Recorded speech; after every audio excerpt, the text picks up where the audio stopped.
I need help, boss. Stands up and says it louder. He goes, I have a really big penis. We're the NSAA. We're never serious about anything except grip ball.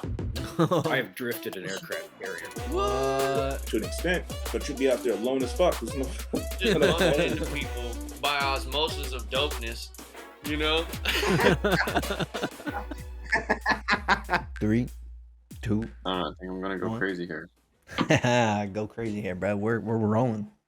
All right. Well, welcome in, everybody. It is the Happy Hoodlums Podcast. It ain't right if I don't throw up something like a rock on sign or something while I say it, because gotta keep it original. And so I love you guys. We're back for another week, and this is just where it all began, I suppose, because Josh had to work tonight. So we got the very powerful Zachary Sampson up in this piece, and then we got Kemper Woodruff, the one and only. And I'm sitting, if my backgrounds are always changing and stuff, this is my mom's house. And so she does incredible things like find paintings of angels, match them with little angels on the wall and stuff. So I figure try and find some better lighting than what I've given you guys in the past few weeks and stuff. And well, the background is a dramatic improvement. We're just going to show up and rock it out. So it doesn't matter if you look fucking decrepit or if you look absolutely glorious. You just run that shit and show the fuck up. And so that's what we're kind of about. Before I get into a rant, as usual, Zach, do you have anything that you would like to say or that's been at the top of your mind, topic-wise? Well, I mean, there's nothing really crazy going on that I want to talk about, but there is something that I kind of like. I guess this is kind of mind-blowing to think about the possibilities. But I seen this thing in the news, and I haven't looked in too much into it, but I want to. China apparently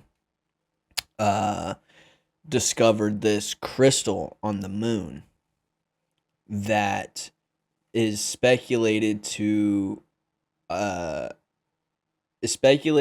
help produce energy and enough energy to reach like the speeds needed for interstellar travel. I'm not going to say light speed because light speed's like super fast, but fast enough to travel faster than we've ever thought we could. Yeah. Can our bodies withstand it? Do we have to send a chimpanzee out on a drag race through space? That's the next thing I was going to talk about. Because if we can achieve that speed somehow with something, the next thing is to figure out how we can build something to withstand that speed. And flux capacitor, duh. Flux capacitor, facts, dude. But there's also this element. There's also this element called element B15, I think. Okay. I think is what it's called, B15. I might be wrong. Is it the bomb? It is pretty crazy, but it used to be a theoretical element. Oh, B52. B52. Is it element B52?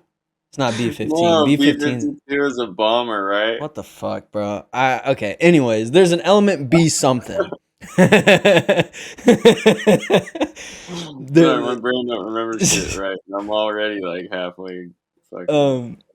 But this element was theoretical for a long time, and then it got proven and it got synthesized. And it but basically, what this element is theorized to be able to do is that it basically can withstand or almost creates like a force field around itself. So it would, in theory, be necessary for interstellar travel at super high speeds. And like you could almost like think about like shooting yourself with this like in a craft built out of this element. Like you could go through a wall and it would be unfazed, kind of thing. Like space and time almost doesn't matter to this thing. It's so weird. Space and time is a man-made creation. Yeah, it's to help us understand what's going on around us. Yeah. Yeah. But like the things that we understand don't matter to this element. Yeah. You It's know what's crazy. really interesting too? Like when you look at I was learning a little bit about quantum like theory, right? Okay. And basically if you're looking at the lifespan of molecules, they seem to have no like predictability. So if you were looking at like the half life of something or like the shelf life of it under a microscope and you're observing it, not only does it behave differently under your observation, but which molecules are going to die off at what rate are absolutely unpredictable. And so, like, when you look at human life and like survival Mhm. in terms of like consciousness, it really becomes interesting to try and make sense of what's a factor that you can't determine without being inside of the consciousness that is either a molecule or in a larger form like a human life, right? What is the will to survive and how does it affect um, experience in the physical? Expand on that. So, like, what do you mean, like, the will to survive? Like, because for me, the will to survive is like, I just want to stay alive so I can experience things. But are you talking on like a deeper level? Like, where does that will come from? Where does that desire to stay alive come from? Yes, and at what level does um, consciousness, in terms of like, so we're human and we can vocalize this, right? Yeah. Well, maybe this molecule can't vocalize it in any other way than staying alive longer than the other molecules, right? But is it less conscious than the same thought that we have about staying alive? Okay. So basically, like, is living a conscious thing or is it just a thing that happens? Yeah, and like the cycle of life, right? And how we play into that with our intentionality, because um, I've had to really look at a lot of things about like trust and surrender. And in a very real sense, like I'm someone who thinks in extremes, right? Yeah. so, Yeah. so me just being an extremist, not saying that um, this is necessarily what would have happened, but I've had sensations and things where it was like, say, when I was working, the last day that I was really, really working, and everything hit me all at once, and I wound up going to like the hospital. It felt literally, and I think I've talked about this with you, but I'm not sure if I've said it on the podcast. It wasn't like tunnel vision as you see tunnel vision and it's closing out, Hmm. but it was like my consciousness literally felt like it was just zoop, just like disappearing. And in this moment, there's like I wasn't necessarily looking at anything in terms of fear. It was almost like innate instinct kicked in, and before I I had the ability to choose, I was just looking for a safe place to fall on the floor, right? Yeah. Because I was like, I'm going out, and it was like my body told me it, right? Yeah. And I think you have mentioned this on the podcast. But then my Yeah. consciousness was like, nah, fuck that, dog. Not only is that stupid, sit your ass down if you're going out and let someone else know, Yeah. but like this like counter force within myself on a conscious level, although my body was having one experience, my mind like was like, nah. And um then to add another layer, I said a prayer, took a deep breath and started walking through things like very clinically. Like, all right, if this is going to happen, and I looked at my coworker, I was like, all right, you need to get me to this location so that way if this does happen, I'm in a good spot. I don't know what is happening. Yeah. I don't know if I'm like, because I've never had any of these sensations, especially not all at once, right? Hmm. Like And I've had them separately, but not in this level of severity attached to my consciousness being yeah. sucked out of me, right? Yeah. Instantaneously almost at a very crazy rapid rate, you know? My heart's pounding like crazy. And I'm sitting there and I'm like, all right. So I don't know if I'm like about to have a seizure. This is what it feels like. Any warning, right? Because it doesn't seem like there ever is from people who I've seen have seizures and stuff. Yeah. And I'm like, all right, maybe I'm having a heart attack, but my heart isn't necessarily beating, it's just pounding quick. I don't know if this is like something at the time. I wasn't sure because I hadn't gotten blood results back. I was waiting on some blood results. So I was like, this could be something.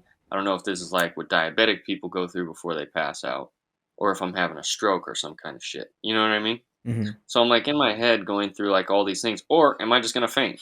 Who the fuck knows? Maybe I'm just gonna pass out. I don't know what's gonna happen. Yeah. Right? But going through all of those options, I was like, you have to look at it and you have to be like, I don't know what's on the other side of that, right? Mm-hmm. I do not want that to happen, but I have to accept in a strange way what's going to happen, although I'm not surrendering to this feeling right now, right? And so I've also been having dreams like this. And I had dreams where I would die when I was little. But now, like, the way that I'm having these dreams is so much more surreal to me, almost. And like I was just telling you before the podcast, it's like in my dream, I had a situation kind of like that happen to me where I'm like talking to someone and my speech gets like, and like everything vision wise just goes blurry and just, zoop, and all of a sudden it's just blackness, you know?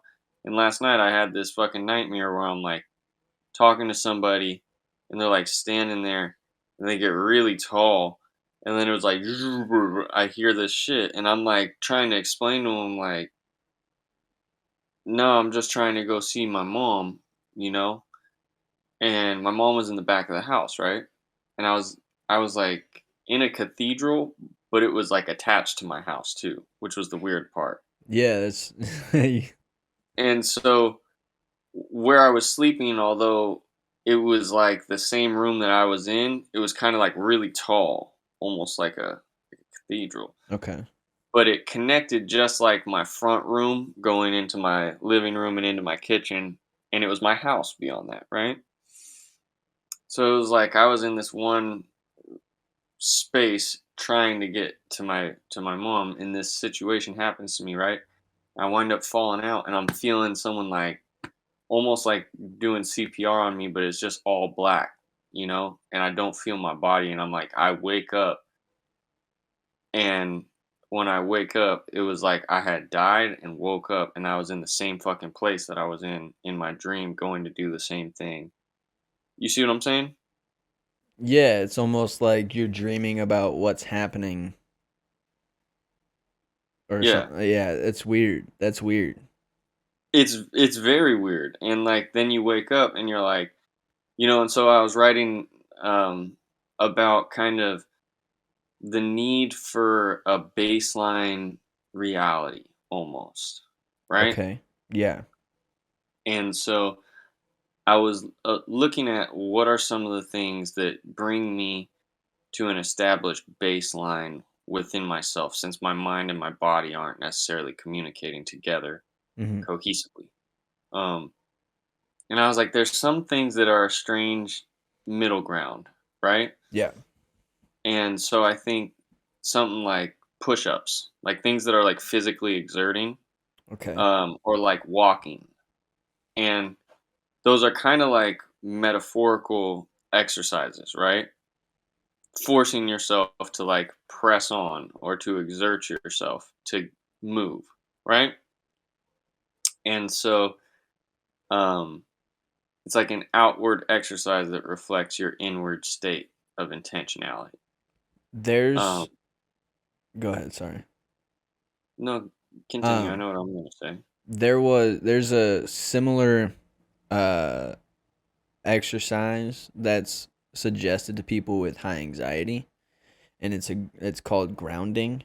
And basically what you do, And it can be, there's a bunch of different methods, but the most popular one is to get something cold and to put it on the back of your neck or your head. That's funny. What I was gonna say is you get your ass in some cold water, and I Yeah. tell you what, that shit wakes you the fuck up. It's You a know right grounding where you're at. technique. It helps bring you back to what's going on around you. Yeah.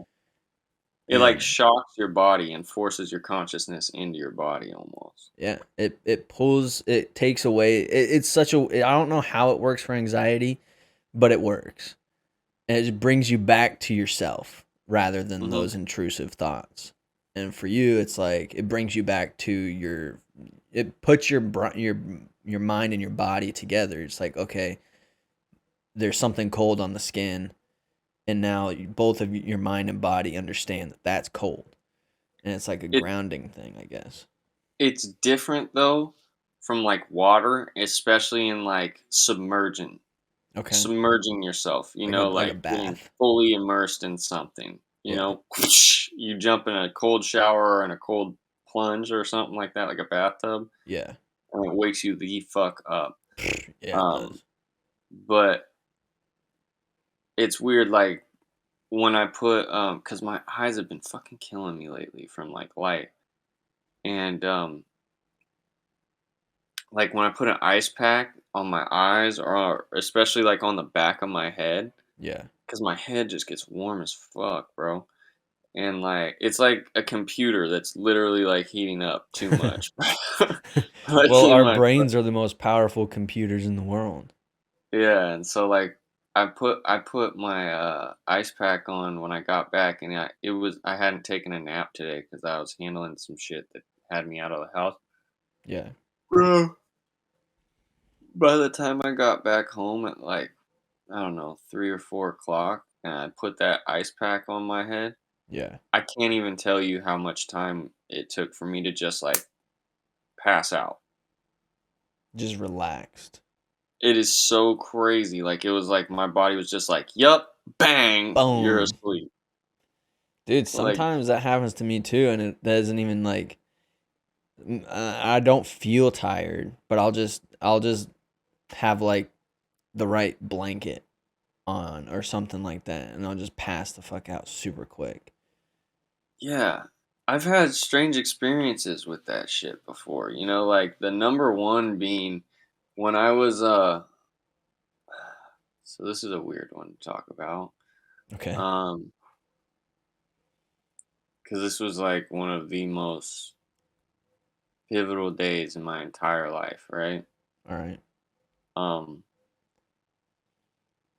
so fuck it, I guess the Happy Hoodlums podcast is about exposing shit. Well, look, bro, if you don't want to talk about it, it doesn't need to be talked about. Well, no, it's just That's the thing. it's an interesting one to walk myself through, right? Okay. Especially like looking back on things in like a conscious way, because I think there's some things that are for us to understand, and some things are like the mystery of God beyond this life. You know what I mean? Yeah. But like the day that Paul died, right? My best friend. Okay. So I was like always with Paul, especially this summer. I was always with him. My mom knew like if it was nighttime, chances are I'm probably like if I'm not home, that's where I'm at. And so this one night I wasn't hanging out with him, and my mom calls me at like it was hella early. It was like 4:30 or like 5 a.m. or some shit, right? Damn. My mom calls me and I pick up my phone, and she goes, "Are you okay?" And I'm like, "Yeah, I'm okay." I'm like, "Why?" And she's like, "Someone got shot like 3 blocks from my house." And in my head, like I didn't even hang up on my mom. In my head, I just said, "Oh, it must have been Paul." And literally like that thought went in my head, and before I could hang up the phone or call my mom or anything, it was literally like and I remember I was on my stomach. I had just pretty much like pushed myself off my pillow, looked at my phone like this, and it was like someone smacked me in the back of the head. I was out. Nothing. And then I Wow. wake up um to Curtis running in the hallway of our house, and he busts open my door and he's like, "Wake the fuck up!" And he's like jumping and he's crying. And he goes, "Bro, someone just shot Paul, bro. Paul's fucking dead." And like when that shit happened to me, bro, um, that whole shit, um, that experience right there, like it was so weird that it was almost like God let me know in the strangest way what I was gonna be prepared for, right? Mm-hmm. And like so when I woke up that day, and I always told him, I was like, "Bro, I love you. Like always, like there's nothing I won't do to watch out for you." You know what I mean? Because he always has always taken care and watched out for me. You Yeah. know, like I truly feel like um, there's some people in this life that you have a connection with, and it's deeper than like you met them before. You know, it's like even deeper than that. It's like there's like it's like a soul contract of just like reverence and respect, you Yeah. know? Like you can't Something help but so be attracted to them, not in a like something just so your powerful soul. you couldn't miss it. Yeah. Yeah. You Like couldn't fucking miss it. you're attached to them, you're connected somehow.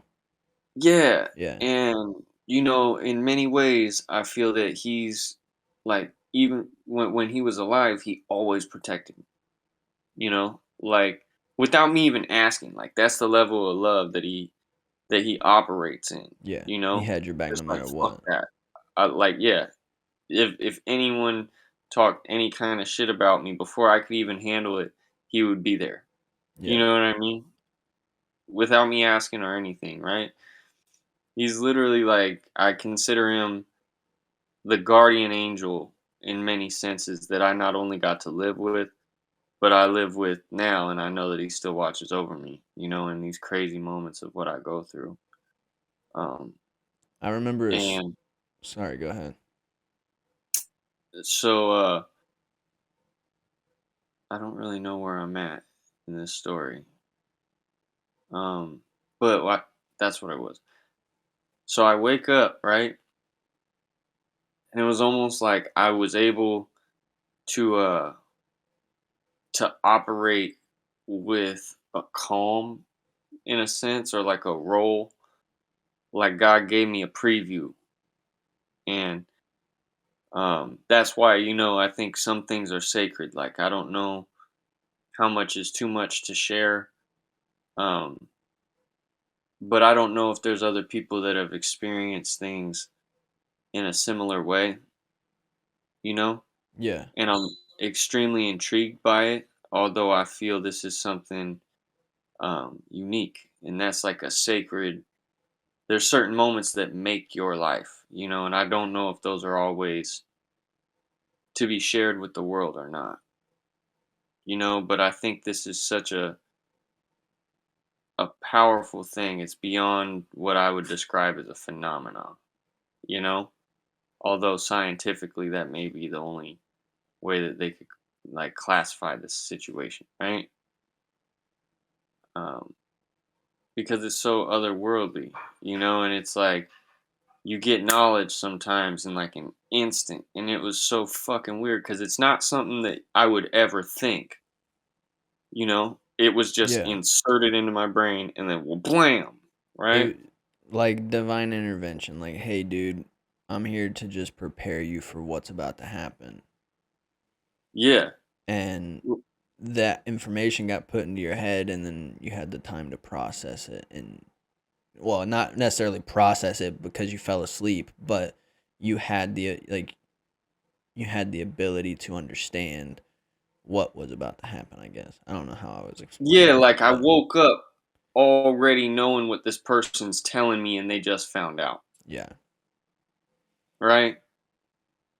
And so it just was that way so I could have this role that I guess I was to take on in this whole day, and you know years and years to follow, you know Yeah.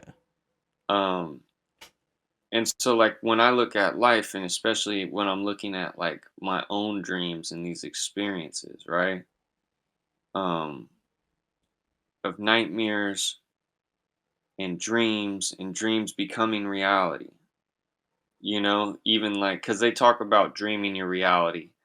Um, and that's one of the things about, I think it's like the Toltecs, which is like Don Miguel Ruiz and his son, and many other Toltec people, but they What really is brought. what is that? What is that word? That Toltec. What is that? I believe they're Mexican, like sages, basically, or like Shamans. wise men, like Okay. shamans, you Okay. know, that have this deep spiritual wisdom, and so they wrote the book, The Four Agreements, and then The Four later, Agreements. yeah, it's a phenomenal book, and part of the Toltec thing is like dreaming this dream of reality, right? Okay. And how to operate and create within um, reality using four very basic principles like honoring your word and things of that nature. But there's situations where people have described some of the Toltec wise men as being able to, like, for instance, see a lightning storm or a thunderstorm, like hear thunder and be like, lightning's gonna strike there, and point in the sky, and that's where the lightning strikes. And it's not that they made that lightning strike, but they had knowledge of where it was coming from. Yeah. Okay. You, you know? Yeah. And so when I say like this, speaking of this as a phenomenon, right? That's the closest thing that I can equate it to from what I've kind of researched, which is what makes me look into um, not only first and foremost God and my spirit and that connection, but um, consciousness as a whole as it relates to the physical. Because there's just so much that it's deeper than just cause and effect, Yeah. like a lot of scientists, um, and in this book Synchronicity I'm reading it, they're really talking about how in science, right, if you're looking at Newton's law of motion, right, and so like say pool ball A hits pool ball B should roll on and transfer that energy into anything else if it hits it, right? Yeah. But human beings are different in that um, person A could hit person B. Person B can then find person C, hit them, and person C can turn around and love person B. Yeah. So like the turn the other cheek type concept. That we have the ability to operate outside of um, logical physics and reasoning of cause and effect, right? Well, Once we're able to master the transference of energy through ourselves.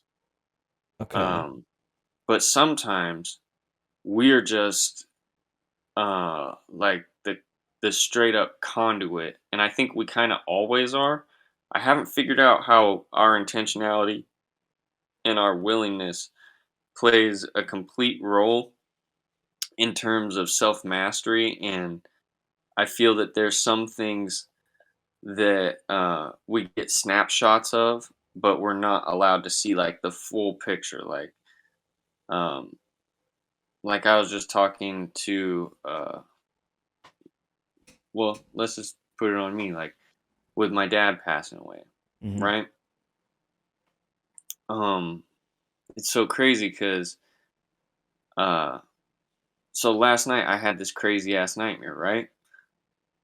I wake up and I'm like, fuck, I don't want to go back to sleep. I do some push ups and shit. I'm like figuring out what's real, just to make for sure, like, all right, you know, this is what it is. And so I wind up getting myself calmed down. I'm like, all right, although I just died and experienced this experience of dying, I'm not dead. Yeah. I'm alive. So now I got to go back to sleep, right? So I'm like, might as well. I'm not inspired enough to write right now. I'm not hungry. Like, fuck it.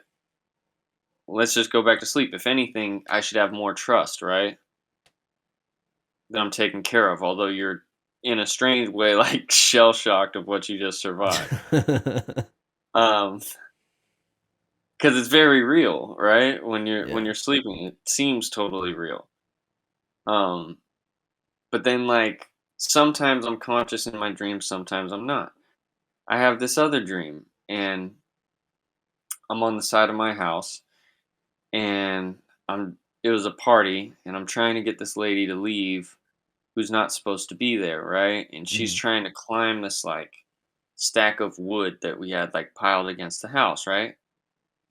And she goes to fall off of this, like, stack of wood. And it was like I reached out and I caught her like this with one arm. And it was like, boom. Like, when I caught her, it was like so strong. Like, I was like, damn. All right, I'm strong. Like, Superman it type was, shit. it was beyond me. Like, It you was didn't like I even knew there was budge. another strength operating in me, right? And so I turn to shoo this lady out and I sit down. And when I look up, my dad's standing there.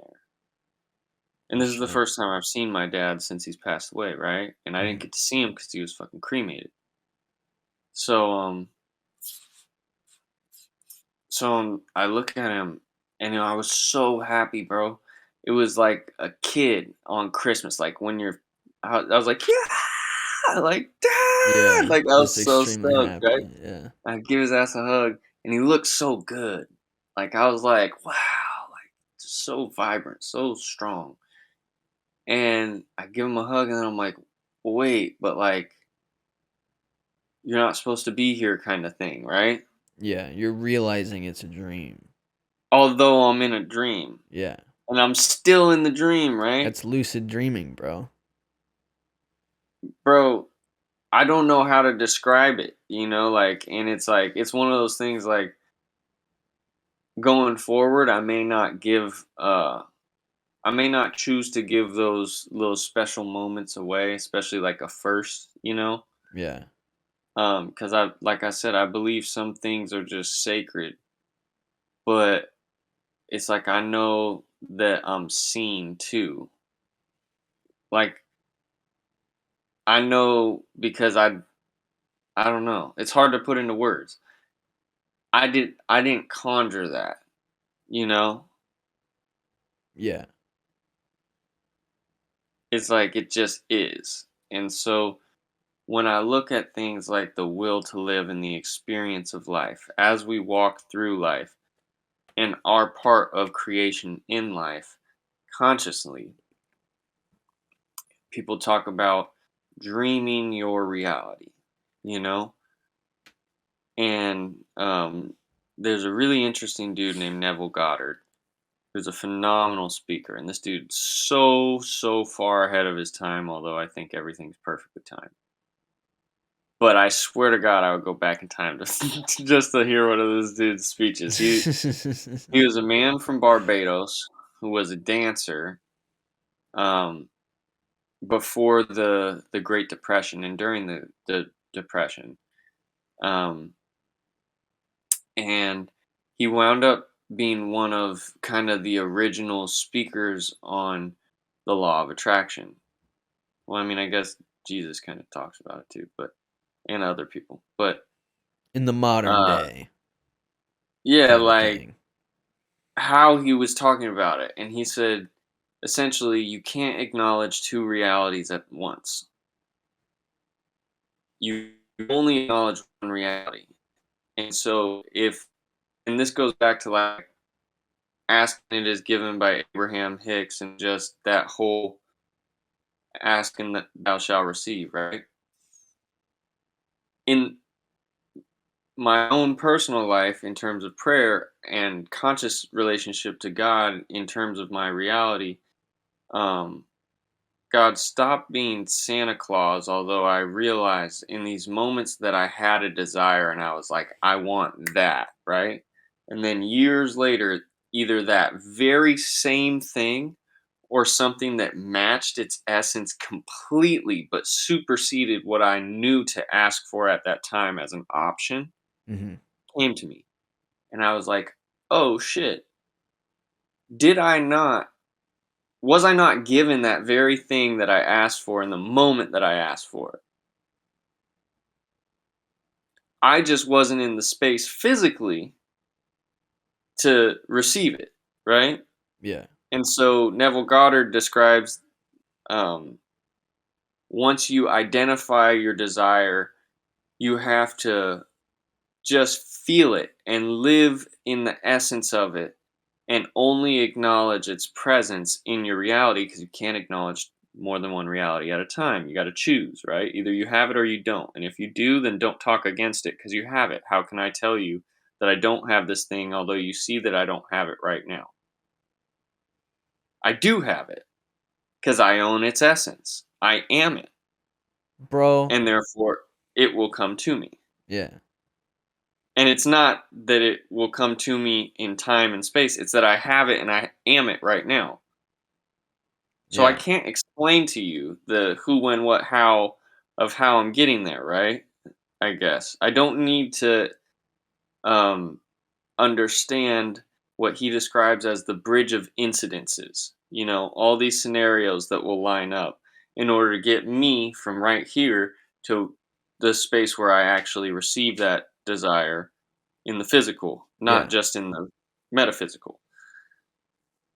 Um, and that kind of changed the way I looked at reality, you know, and your part in dreaming reality. And everybody goes through this.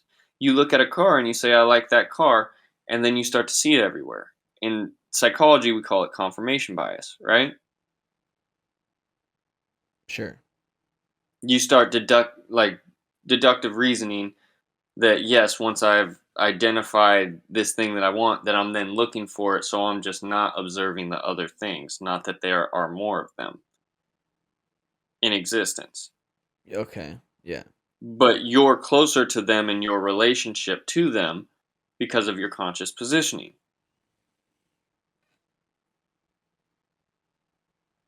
Yeah. It's like Google.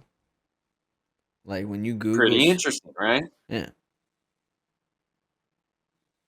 I don't know what that makes you think, but I'm curious your thoughts on this so far because I don't really know where to go from there. Well, going back a little bit about um you saying that you already have it. Mm-hmm. I I tell people at the gym when they're about to do like a crazy heavy lift or something, I literally tell them, you've already done it. You just got to get to that point on the timeline, bro. Mm-hmm. Like it doesn't matter. It's all you've already lifted it. Right before they're Mm-hmm. about to do it, I'm like, dude, you've already lifted it. You got that shit. You just got to get there. See, and we all find our different path to awakening, right? Yeah. And I think that's why we bicker and we argue over so many stupid things. But if you take it back to cause and effect, right?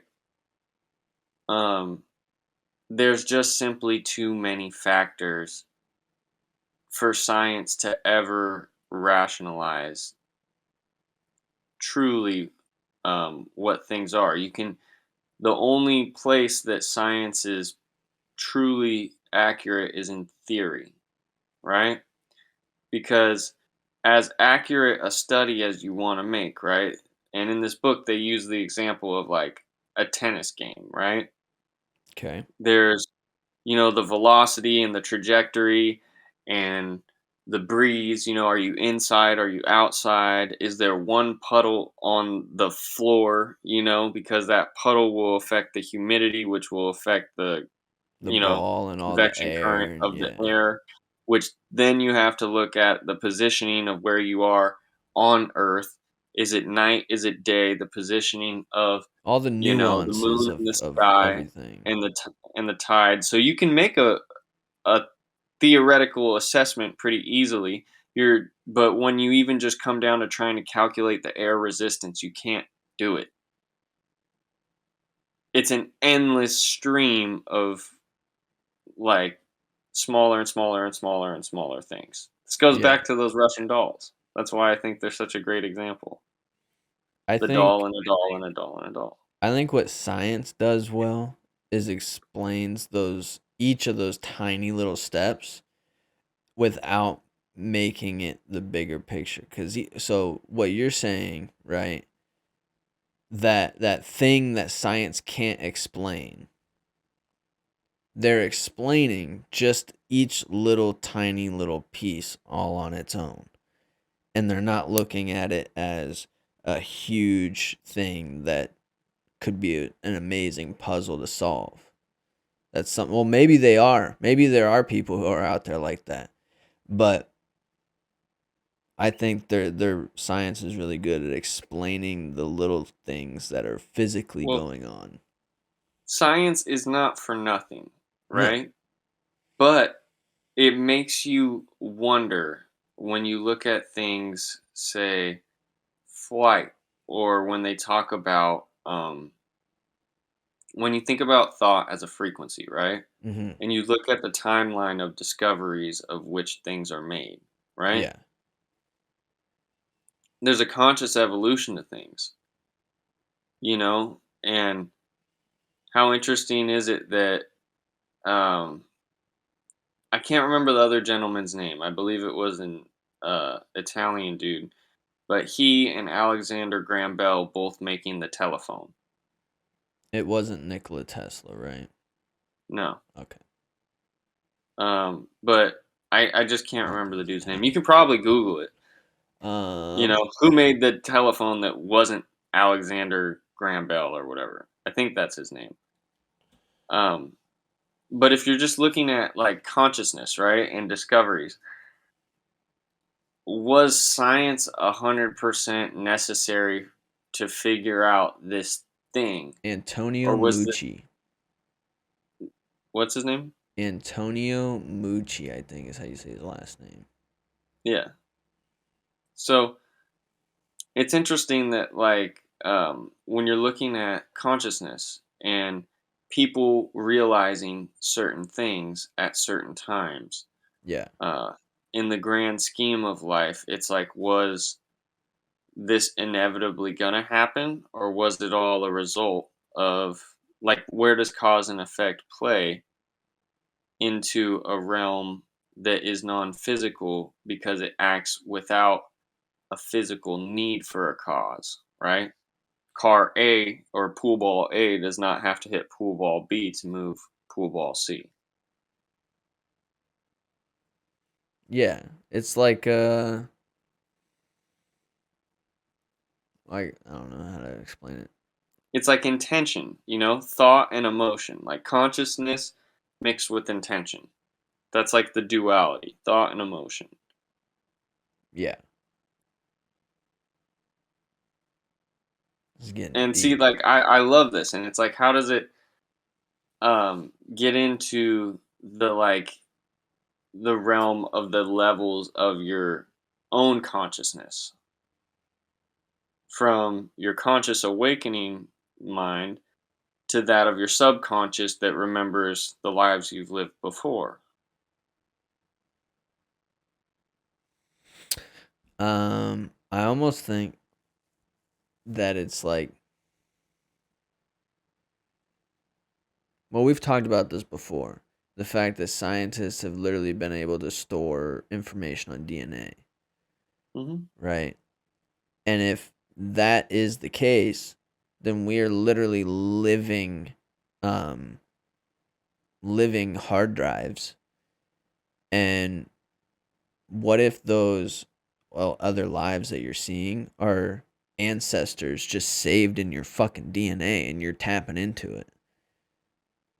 See, these are interesting questions, Yeah. but Crazy, bro. you know that when you go into like I have not even really scratched the surface on past life regression kind of things. Mhm. This is just stuff that if you look at, say, like Carl Jung, who was looking at, so back when Sigmund Freud, this is like the beginning of the 1900s, I believe, if I'm correct. Okay. They were looking at human consciousness and habits and tendencies, and like one was looking at um, psychoanalysis, right, while the other one was kind of observing the subconscious mind. Yeah. So conscious mind versus unconscious, like habits of nature versus nurture, these kind of things, right? And Carl Jung was kind of accredited and also like ridiculed, although he was ahead of his time for looking into like the subconscious and looking at like the levels of your spirit, you know, Hmm. um, which is something that I think is fascinating because I think there are truly levels to even like I was talking with my friend of mine Matt, and he was saying in Sanskrit there's like 108 different words for love, you know, for Yeah. the different kinds of love, um, and learning how to navigate it because there's differences like from like pure love the way um, God loves you, right, unconditionally, uh, which comes into like what they call your samskara, right? You're going to live this karmic loop no matter if you decide to kill yourself now or not. You know, you just keep recycling into this reality until you a, overcome this emotional um, obstacle, I guess, that is in the pathway of your consciousness expanding beyond it to get That's to the point where you join back to like the river of God. And that yeah. is super controversial to a lot of people. But it's crazy to think about that people don't want to say that's a possibility, but then you see all the like movies that are made doing the exact same thing, where someone Hmm. is like gets stuck in this crazy weird thing, and now he's got to do the same thing every time until he completes it. Hmm. They're like, God, what's his name? A Hero with a Thousand Face. Will you look that book up? What A was the name of it? Hero with a Thousand Faces, because I'm blanking this gentleman's name. And he did this whole, he, if I'm correct, he was a teacher, a professor of religious studies who looked up all these different religions and the way in which we tell stories. And he came out with the hero's journey, right? Which is like the Joseph most Campbell. common. Yep, Joseph Campbell. And you know, you can look at like Star Wars as kind of like the perfect hero's journey story. You know, Luke is born into this daily life, right? And then he has this awakening, which is like the call to action. Then, or it starts with the call to action. The hero denies the call, and then something happens that forces him to change his daily life to go into this realm of the unknown to overcome this lesson that he has yet to learn within himself. And then in the realm of the unknown, he meets someone like Yoda that's like a mentor that teaches him this lesson where he learns self mastery, and then he comes back to face it and overcome it,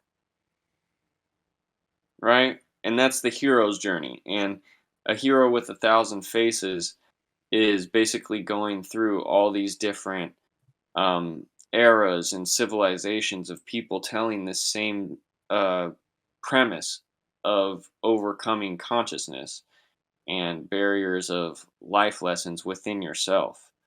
Um, and it's funny how, in terms of humanity and like consciousness and the expansion of consciousness, is we could be having this conversation and maybe only 12 people are watching this or something because there are only that many people that are hungry for this in the way that we're presenting it. So they're ready to receive it or to contemplate it, you know? Yeah. So we might just be on the leading edge of thought, and people are just they're going to catch the wake that we'll leave behind, which is why I say these things are important to say. And I don't think everything is necessary to share, but I think if you look at life in terms of consciousness as a whole, once you dissolve the not like ego, but the need for this to be about me, and you start looking at the bigger picture, it's like everyone that's died or that isn't in the physical right now knows the thoughts that I'm thinking anyways. And if you're a physical human being, right, and you're observing someone else, you can tell there's a certain level of their consciousness that you have access to, whether they vocalize it or not. That's how you know when someone's full of shit or not. I can tell that you can tell me with your words one thing, but I know you don't fucking mean it. Explain to me that. It's Because a there's a vibe, level of dude. super consciousness It's a that other fucking vibe. people. Yeah, exactly. And so and I don't think a vibe is like an ignorant way to dumb it down. I think it's actually a very palatable way for a lot of people to experience this and dip their toe in the pond just to feel the ripple of this vibration, you know, until it reverberates something that awakens their consciousness to the fact that these frequencies, these thoughts that I'm tapping into, translating to you, um, are in the air for all of us, and some people just receive them differently, and they'll express them differently, but it's really the same thing. Yeah. And frequency just harmonizes into its own section, and if people aren't ready for it, then they'll bash against it and bounce off, and that's kind of that polarity that needs to exist, because I don't think consciousness expands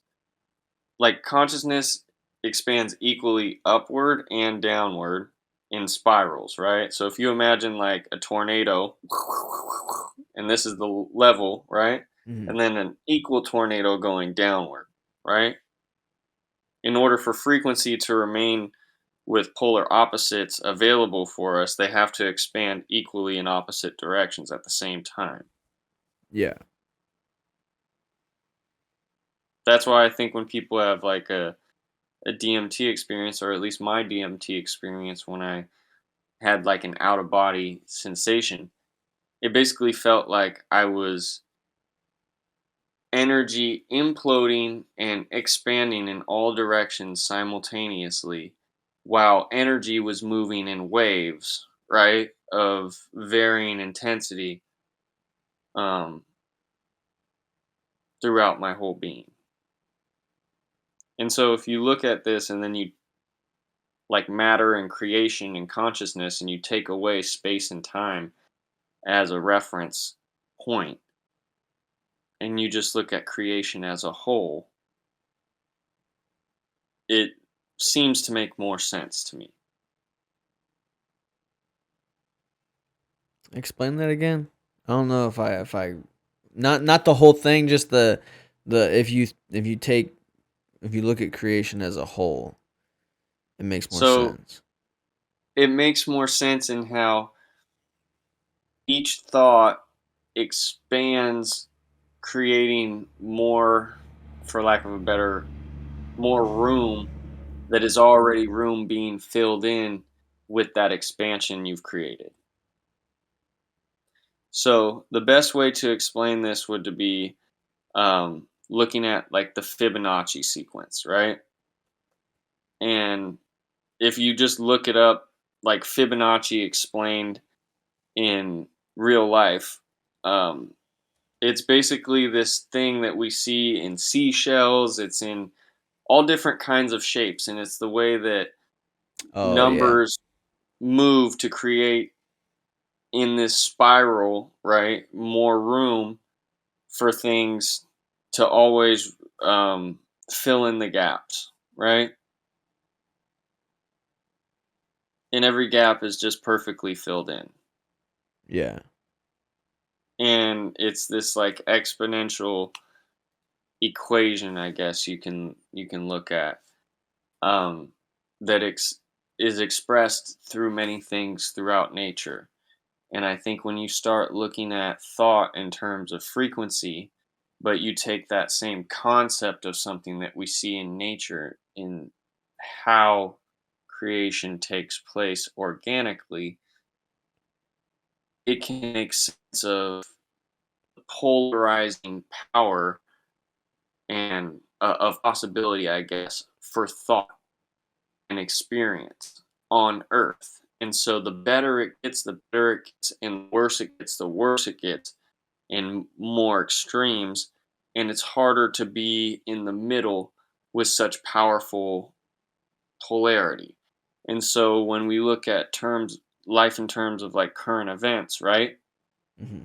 This is the greatest time ever to be alive in terms of ease and convenience and things that are joyous and communities and people that get along. And then also the bad things that are happening are getting more and more extreme seeming, you know? Blowing up. And maybe more extreme in comparison to what how things took place in the past, right? Because there's no way that getting shot with a gun is worse than getting chopped to death with a fucking sword. No way. So it's not as extreme in that regard, right? It's just as bad in terms of someone dying, right? If you're Yeah. looking at the end result. But if you're looking at the experience of it, back then, there wasn't the news. So it was just some dude in a field like, ah! And just Yeah. fucking, you know, It was just the maybe if you two had some men. kind of spiritual connection, you were like, oh Yeah. shit, someone killed my love, you know, but you're back on the farm. It's not like you fucking heard Yeah. dude getting slaughtered in the field, right? Um, but nowadays, it's like not only do we have these moments, but the intensity and the hyper focus that we put on them gives it so much more prominence that the reverberance and the power of this ripple and this vibrational energy that we're putting out there is so strong. You see what I mean? Yeah. It's And inversely, there's a lot of incredible moments that are happening that aren't necessarily being shared. Or the way that they are being shared in terms of what people are gravitating to because of their habit of uh, vibration due to their emotional and mental state. Then mental and emotional state kind of chicken or egg thing, because wherever you are emotionally, you get thoughts in accordance with that. But you know, your thought has the emotional response attached to it. So really thought comes first and then emotion. But after a long time of momentum, you begin to harmonize somewhere along this emotional frequency, which explains what kind of thoughts you get because they correlate, right? That's why you can attach mental slash emotional into okay. one thing.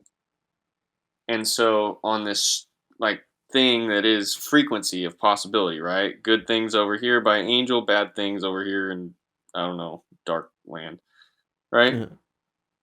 So there's a lot of people that are being fed this stuff and harmonizing over here. And a lot of that came from maybe good intentions, like watching the news and wanting to be informed, right?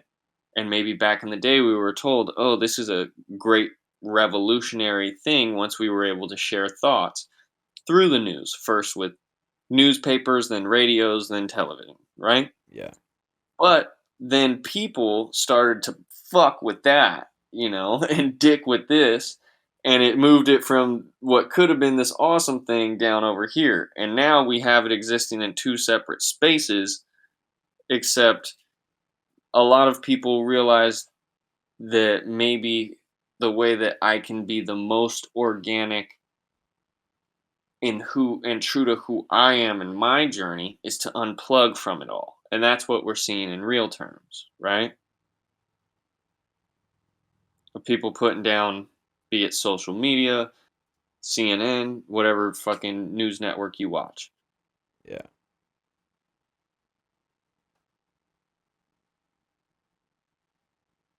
Yeah, I don't watch the news at all. Yeah. And you tend to be a pretty happy dude. Yeah, Pretty peaceful I just dude. listen to what other people tell me about what's going on in the world, and I'm like, that's crazy, dude. I kind of go that Roman style too. Sometimes if I find something that they said interesting, I'll look it up. But other than that, I'm really not doing anything with it. Well, like, all this stuff sounds really mind-boggling, right? Yeah. But when you dumb it down to like, and I don't like using that terminology, but like when you take it back to like the Simplify magic it. of life, Yeah. right? When I say life is fucking magic, It's pretty great. if you believe in consciousness and magic, it's like you don't need a cell phone for you to bump into whoever you need to talk to. Yeah. Right? And in the same regard, it's like, I don't need to call you, you'll just think of me. But most people don't operate in this world in that way. But we did a very short time ago, in like the fucking 70s and 60s and shit, right? Before we Yeah. had a cell phone. How the fuck did people find where other people were when they never fucking went there? It wasn't like a map where you can zoom in and see, Well, I mean, you know, it was 5432, the address is right there. No, it was yeah. like, you just got told, oh yeah, it was this street, and you gotta fucking and you hopefully remember that, or you took good notes, or, I you feel know. like the communities that they had before the telephone, or maybe not before the telephone, but before like cell phones. So you wouldn't necessarily be able to call someone if they weren't home, right? I feel like the communities were much smaller. And so you kind of, the people that you kind of knew what their schedule was like. I don't know, I man. don't know. I don't know There's a either. lot of ways that But we can look at it and try and trace things back, and that's why I think it's so interesting to like ask questions about like, because when you look at like the evolution of consciousness through human beings and you break it down to like age, right? Children are this like new, vibrant, fresh life that's just experiencing, and they not only remind us of like what it is to be human in some excuse me, some more pure way, but um they're not all jaded. They're very malleable, right? yeah. And then when you look at like elders, right, they become much more fixed in their way of understanding life as they move towards the end of their walk through this one, learning what they were meant to have learned if they haven't passed before this time, you know? Yeah. And then the middle ground of ages are kind of a mixture of both, being like, this tradition was really cool over here. That's some new shit that supersedes this. We can let some of this go, keep some of this, and we're just kind of in the in between, right? Yeah. And so, like, as you look at the ages, we lose a lot when we no longer talk up and down, right? When we all just try and have this weird fucking thing where we have to agree with one another, you know?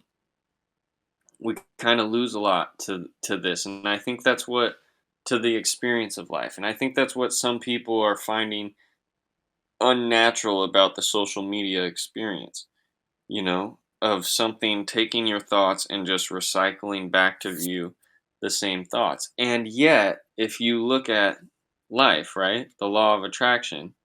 Like attracts like. You're getting the same feedback anyways.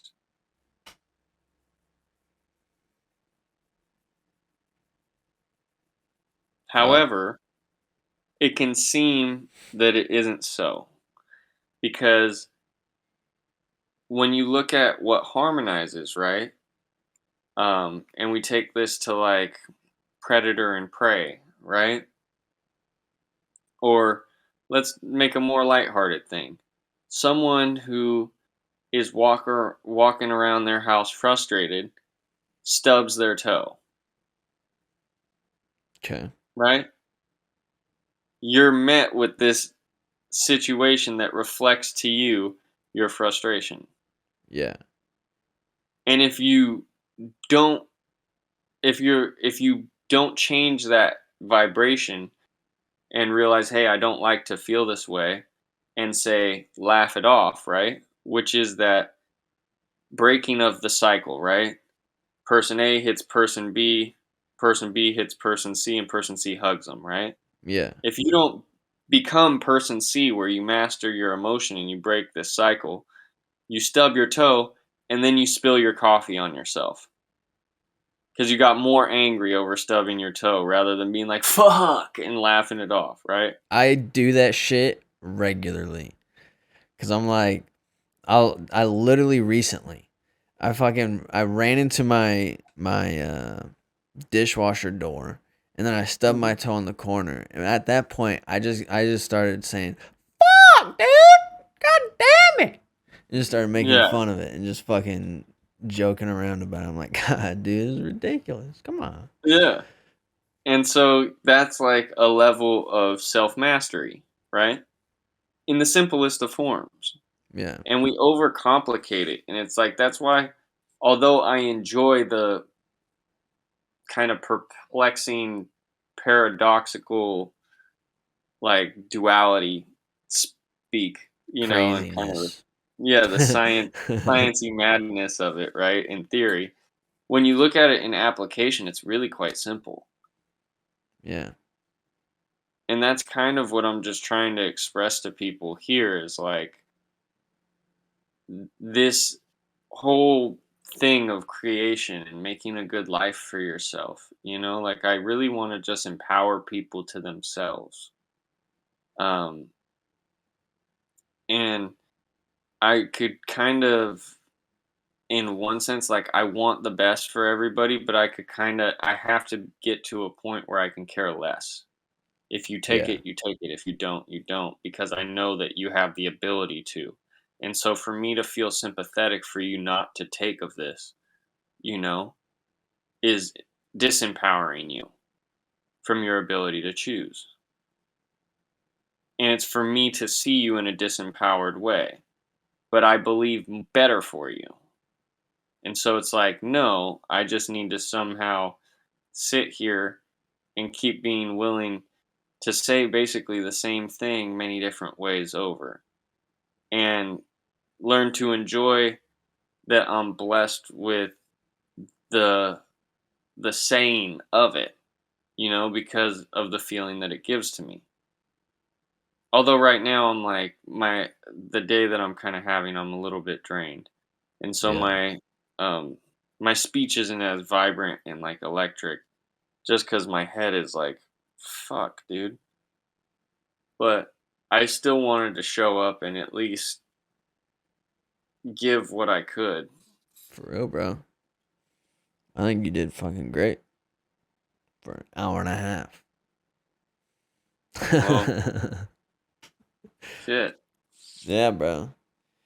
I don't know, but that's kind of the stuff that I dig on, and um, I'm just enjoying life um, more and more in different ways uh, as I face different challenges, Yeah. I suppose, because I guess I'm learning self mastery from the state of like if you want to be a healer, you have to learn how to heal yourself.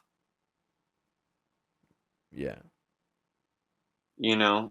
And so maybe this is God's path of leading me to becoming And I think it is, not maybe. This is just a part of my path to becoming who I want to become and who I'm meant to become Yeah. in the greater scheme of God's purpose. And that should be at the forefront, not at the end.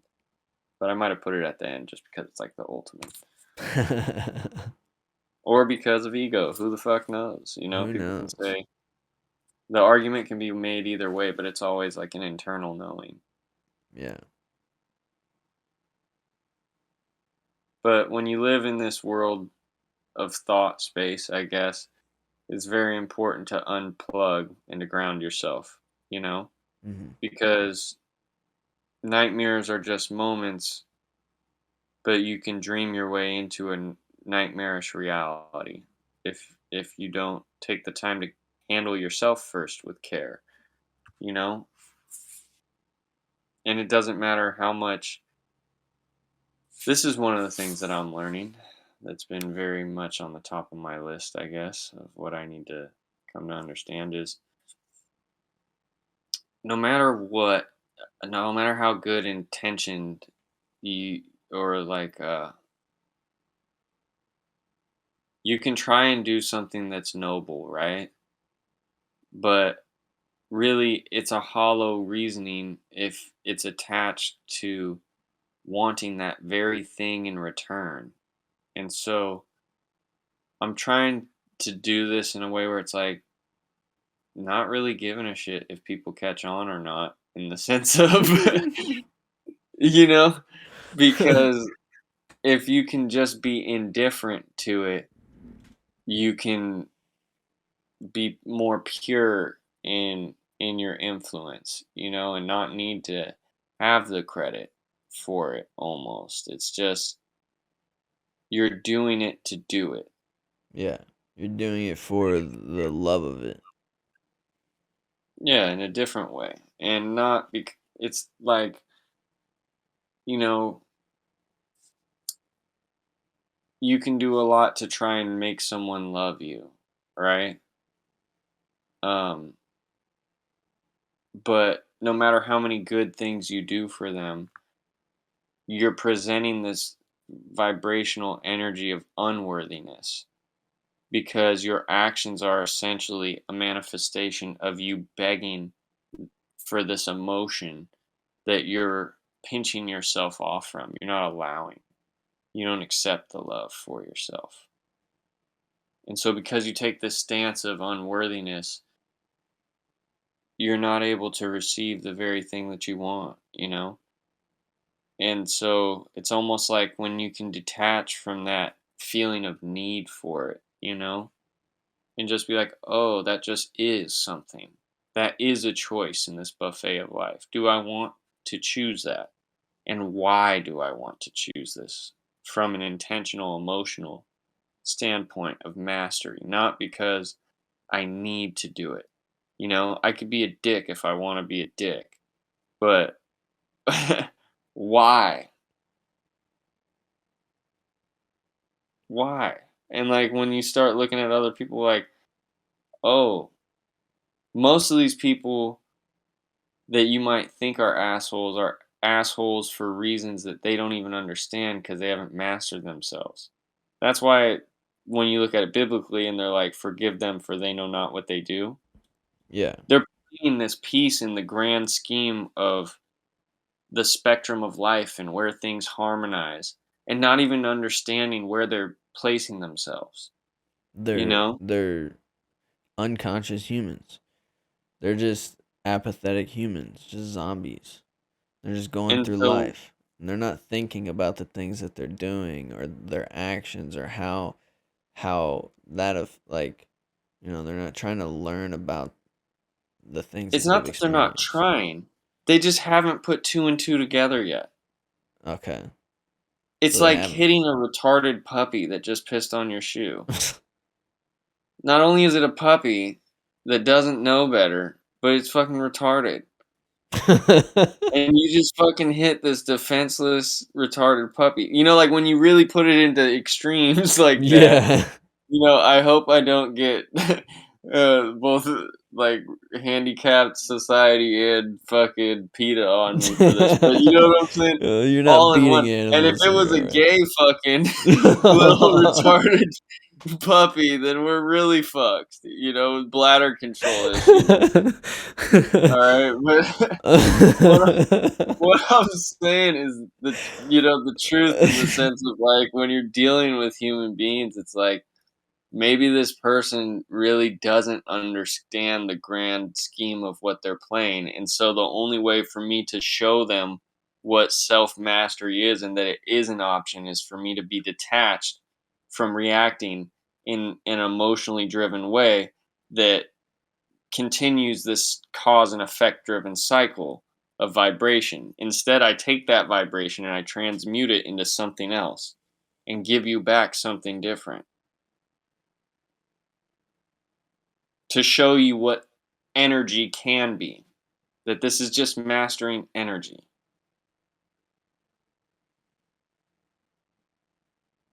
Mastering yourself.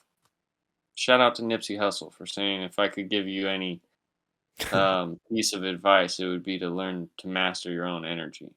That was Respect. the most OG shit that he ever could have said. You know, and like when I heard that, Respect. I was like, yo, like I played that back a couple times and was just like,